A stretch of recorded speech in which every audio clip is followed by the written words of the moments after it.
everyone! Ayan, i-share ko lang sa inyo ano ba yung mga ginagamit ko sa sarili ko. Ako po ay 61, magsi-62 na ako sa December 11, and puti pa rin, puti, black pa rin ang hair ko. Bakit? Siyempre nagdaday ako. Ang ginagamit ko po sa hair ko ay itong Black Dew shampoo. Ayan ang gamit ko. Binibili ko to sa TikTok shop. Mura kasi sa TikTok shop. And doon, nakakabili ako ng may discount kasi kung minsan ay ginagamit ko yung affiliate shop ko para makabili ng may discount. So, ayan. Then, sa akin ng sa aking, kaya ganyan, madali siyang gamitin. Ano lang, para ka lang nagsishampoo, and then stay mo siya ng 15 minutes, something like 15 to 30 minutes, and then, parang regular shampoo lang ganun. And then, ayan, ganyan na. Tsaka ang ganda, may volume siya. Ayan, hindi katulad yung pag nagdaday ka ng medyo harsh sa amoy at saka sa talagang dumidikit siya talaga. Pero ito hindi, maganda siya. And ito naman sa mukha ko, syempre yung Ubu by Rosmar. And then itong Nivea, itong aking moisturizing cream ko na ginagamit ko. And sabon, ayan, kakadating ko lang, binigyan na naman ako ng sabon ng aking daughter. Ang aking pong mga sabon ay binibigay lang. Pag bumili ako, yung mga pang lang, pang hand wash, ganyan.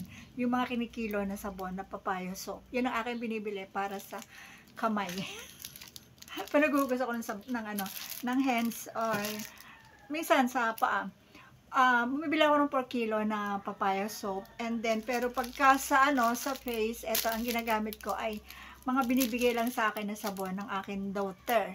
Hindi ako bumibili. Ang binibili ko lang ay itong Ubu. Ayan. Ito matagal ko na itong ginagamit by Rosmar. Marami akong ginagamit na products ni Rosmar. Medyo maganda naman siya. Nakatanggal talaga siya ng mga, dati marami akong mga dark spots dito, ngayon wala na. Nag-clear na siya. And itong Nivea, maganda siya. Talagang yun lang ang aking ginagamit daily siya. Minsan paggabi, ayan, nagawas ako ng face. Hindi ko masabi yung mga sabon kasi iba-iba. Ito kasi mga sabon na to ay binibigay lang sa daughter ko kasi ang daughter ko ay isa ding vlogger sa YouTube naman siya. Hindi siya nagba-vlog sa Facebook kasi nga sabi niya ay medyo hindi na kaya ng power niya. Mas siya sa YouTube. Kasi kami talagang sa YouTube kami nag-start. Ngayon, itong mga sabon, mga kung ano-anong bagay, minsan mga bag lahat binibigay lang niya sa akin.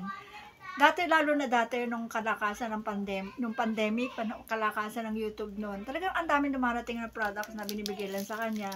Ayun, pati siyempre kami nakikinabang.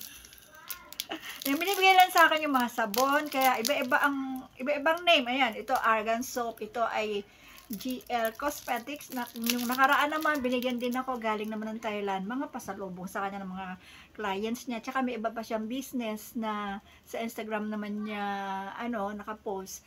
And same with yung Facebook, pero much more yung Instagram.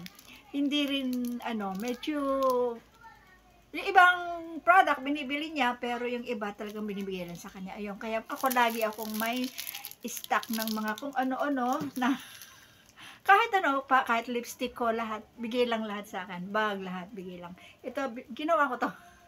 Yan, ginagawa ko yan. Kasi yan ang aming mga business, ang mga hair, fashion, and any kind ng accessories and dress shop. Ayan.